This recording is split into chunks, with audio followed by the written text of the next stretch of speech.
Good evening. I'm Earl Hatley. I'm an enrolled member of the Abenaki Nation of Missisquoi. I live in Quechee.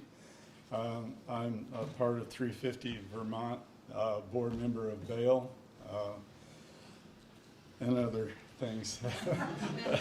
I'll stop.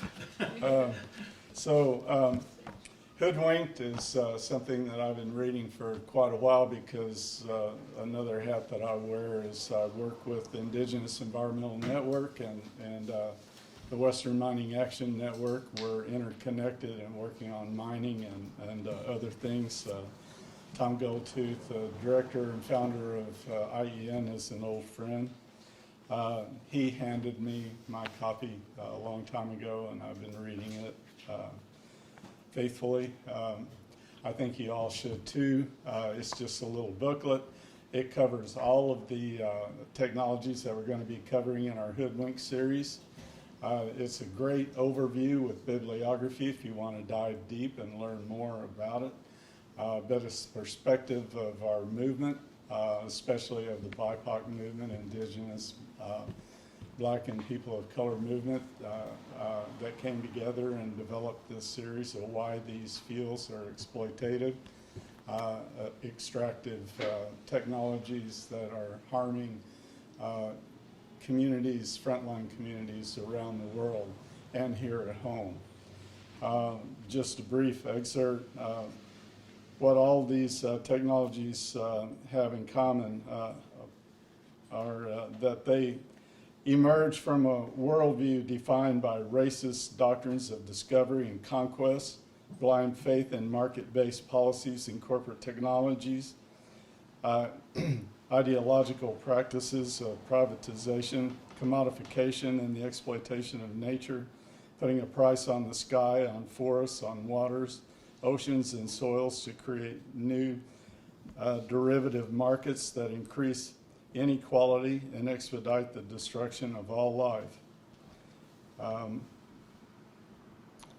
Consistent with indigenous prophecies, a reawakening of our true human nature is sweeping across both indigenous and non-indigenous communities. This inseparable relationship between humans and the earth must be respected for the sake of all life and future generations. Mother Earth is the source of life which needs to be protected, not a resource to be exploited and commodified as natural capital, as an ecosystem service, or as a nature-based solution.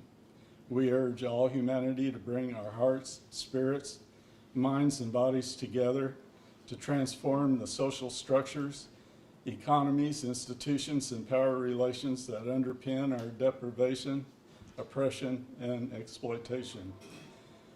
We only have one Mother Earth and one Father Sky. So I encourage all of you to get a copy. We have some copies here. You can order copies. Perfect timing. Can I pick them or what? So we'll have to work on that one too. This is the first of the series. We'll try to work out the bugs, and the next one's like the train. In this series, we'll discuss how Vermonters have been hoodwinked by the greenwashing of our power sources promoted by the legislature and utilities of this state in league with the fossil fuel industry. The Green Mountain State has been greenwashed, and the people have been hoodwinked into thinking we have the greenest energy in the country. At least 60% of our power comes from Hydro-Quebec and the renewable energy credits that we purchase from them. We also purchase RECs from a landfill in New York, calling their landfill methane renewable natural gas. Together, these RECs mask the fossil fuels and nuclear power that combines with Hydro-Quebec as our true sources of energy in Vermont. Only 4% of our power comes from true renewable energy.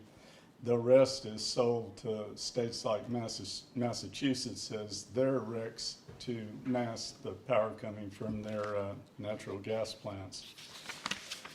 So that's really the truth of the situation. The Affordable Heat Act that was passed this year contained all of these sources of energy that we're going to be talking about in this series, and that's part of the greenwashing that prompted this series. We have coming up the Renewable Energy Standard Bill, which is being worked out in the legislature and will be introduced in the next session. Now, I want to read some excerpt from that, if I can speak. The purpose of this subdivision, methane gas and other flammable gases produced by the decay of sewage treatment plant waste or landfill waste, anaerobic digestion of agricultural products, byproducts, or waste, and or food waste shall be considered renewable energy resources, but no other solid waste other than silviculture waste. Also, tradable renewable energy credits means all of the environmental attributes associated with a single unit of energy generated by a renewable energy source, like the ones above.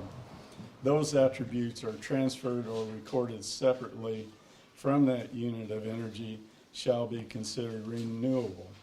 So this bill is continuing what we're just saying, and that is these sources that you'll find in here in Vermont are considered renewable, and renewable energy credits can be bought from these. And so this energy will not necessarily be utilized in Vermont, but the renewable energy credits from them can be used to mask what we are using, if that makes sense.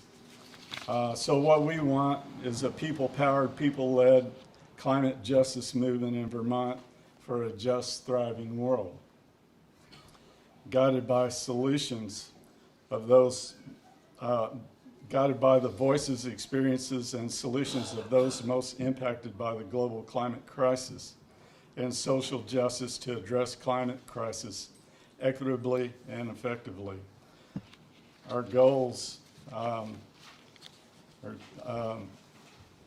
to produce in our state, especially community solar and network geothermal,